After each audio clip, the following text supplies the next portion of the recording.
Super easy and delicious egg curry recipe. ಇದನ್ನು ಮಾಡೋದಕ್ಕೆ ಪ್ಯಾನ್ಗೆ 3 ಟೇಬಲ್ ಸ್ಪೂನ್ ಆಯಿಲ್ ಹಾಕಿ, oil ಸ್ವಲ್ಪ ಬಿಸಿ ಆದಮೇಲೆ 1 ಟೀ ಸ್ಪೂನ್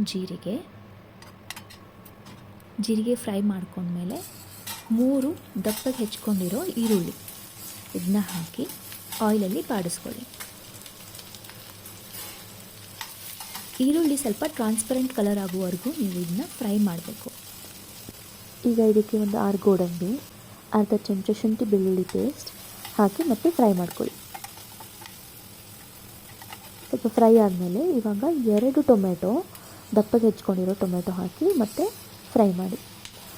ಇಲ್ಲಿ ಕ್ಯಾಶ್ಯೂಸ್ ಹಾಕೋದು, ಗೋಡಂಬಿ ಹಾಕೋದು ಏನಕ್ಕೆ ಅಂದರೆ ಗ್ರೇವಿ ಸ್ವಲ್ಪ ಥಿಕ್ ಕನ್ಸಿಸ್ಟೆನ್ಸಿ ಬರುತ್ತೆ, ಸ್ಮೂತ್ ಸಿಲ್ಕಿಯಾಗಿ ಬರುತ್ತೆ, ಟೇಸ್ಟ್ ಚೆನ್ನಾಗಿರುತ್ತೆ.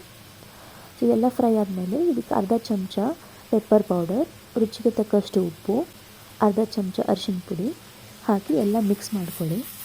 ಮಿಕ್ಸ್ ಮಾಡ್ಕೊಂಡ್ಮೇಲೆ ಇದು ಚೆನ್ನಾಗಿ ಬೇಯೋಕ್ಕೆ ನಾವು ಲಿಡ್ ಕ್ಲೋಸ್ ಮಾಡಿ ಬೇಯೋಕ್ಕಿಡೋಣ. ಇವಾಗ ಇದನ್ನು 5 ನಿಮಿಷ ನೀವು ಲಿಡ್ ಕ್ಲೋಸ್ ಮಾಡಿ ಬೇಯಿಸಬೇಕು. ಟೊಮೆಟೊ ಫುಲ್ ಸಾಫ್ಟಾಗಿ ಆಗಬೇಕು, ಅಂದರೆ ಇದು ಆಗಿದೆ ಅಂತ. ಇವಾಗ ನೋಡಿ 5 ನಿಮಿಷ ಆಗಿದೆ. ನೋಡಿ ಹೇಗೆ ಟೊಮೆಟೊ ಎಲ್ಲ ಸಿಪ್ಪೆ ಎಲ್ಲ ಬಿಡ್ತಾ ಇದೆ.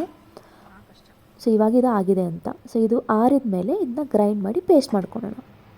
ನೆಕ್ಸ್ಟ್ ಇವಾಗ ಗ್ರೇವಿಗೆ ಒಗ್ಗರಣೆ ಹಾಕ್ಕೊಳಕ್ಕೆ ಪ್ಯಾನ್ಗೆ 1 ಟೇಬಲ್ ಸ್ಪೂನ್ ಆಯಿಲ್ ಹಾಕಿ, ಅದಕ್ಕೆ 1 ಟೀ ಸ್ಪೂನ್ ಸೋಂಪು ಕಾಳು ಹಾಕಿ, 2 ಹಸಿಮೆಣಸಿನ್ಕಾಯಿ ಸ್ಲಿಟ್ ಮಾಡಿ ಹಾಕಿ ಇದನ್ನ ಫ್ರೈ ಮಾಡ್ಕೊಂಡಾದ್ಮೇಲೆ ಡೈರೆಕ್ಟಾಗಿ ಪೇಸ್ಟ್ ಮಾಡ್ಕೊಂಡಿದ್ವಲ್ಲ ಆನಿಯನ್ ಟೊಮೆಟೊದು ಅದನ್ನ ಇದಕ್ಕೆ ಹಾಕಿ ಫ್ರೈ ಮಾಡ್ಕೊಳ್ಳಿ.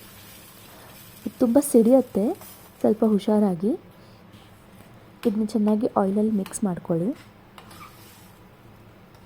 ಮಿಕ್ಸ್ ಆದಮೇಲೆ 1/2 ಟೀ ಸ್ಪೂನ್ ಸಕ್ಕರೆ ಹಾಕೋಣ ಟೇಸ್ಟ್ ಬ್ಯಾಲೆನ್ಸ್ ಮಾಡೋಕ್ಕೆ.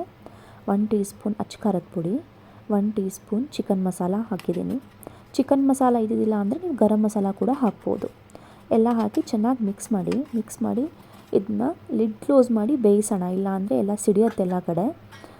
ಆಮೇಲೆ ಒಂದು 5-10 ನಿಮಿಷ ಆದಮೇಲೆ ತೆಗೆದು ನೋಡಿ, ಟೇಸ್ಟ್ ನೋಡಿ ಏನು ಕಡಿಮೆ ಆಗಿರುತ್ತೆ ಅದು ಸ್ವಲ್ಪ ಹೆಚ್ಚು ಕಡಿಮೆ ಆಗಿದ್ದರೆ ಹಾಕ್ಕೊಳ್ಳಿ. ಇವಾಗ ಗ್ರೇವಿ ರೆಡಿಯಾಗಿದೆ. ಇದಕ್ಕೆ ನಾನು ಒಂದು 3 ಎಗ್ನ ಬಾಯ್ಲ್ ಮಾಡಿ ಕಟ್ ಮಾಡ್ಕೊಂಡಿದ್ದೀನಿ, ಇದಕ್ಕೆ ಹಾಕ್ತಾಯಿದ್ದೀನಿ. ನೀವು ಬೇಕಂದರೆ ಎಗ್ನ ಆಯಿಲ್ ಮತ್ತು ಚಿಲ್ಲಿ ಪೌಡ್ರಲ್ಲಿ ಸ್ವಲ್ಪ ಫ್ರೈ ಮಾಡ್ಕೊಂಡು ಕೂಡ ಹಾಕ್ಬೋದು, ನಾನು ಹಾಗೆ ಹಾಕಿದ್ದೀನಿ. ಇದಕ್ಕೆ ಮೇಲೆ ಕೊತ್ತಂಬರಿ ಸೊಪ್ಪು ಹಾಕಿ ಗಾರ್ನಿಷ್ ಮಾಡೋಣ. ಇವಾಗ ಎಗ್ ಕರಿ ರೆಡಿ.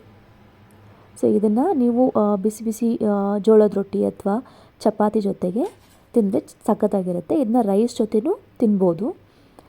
ಇದನ್ನ ಟ್ರೈ ಮಾಡಿ. ರೆಸಿಪಿ ಇಷ್ಟ ಆದರೆ ವಿಡಿಯೋನ ಲೈಕ್ ಮಾಡಿ, ನನ್ನ ಚಾನಲ್ಗೆ ಸಬ್ಸ್ಕ್ರೈಬ್ ಮಾಡಿ. Thank you.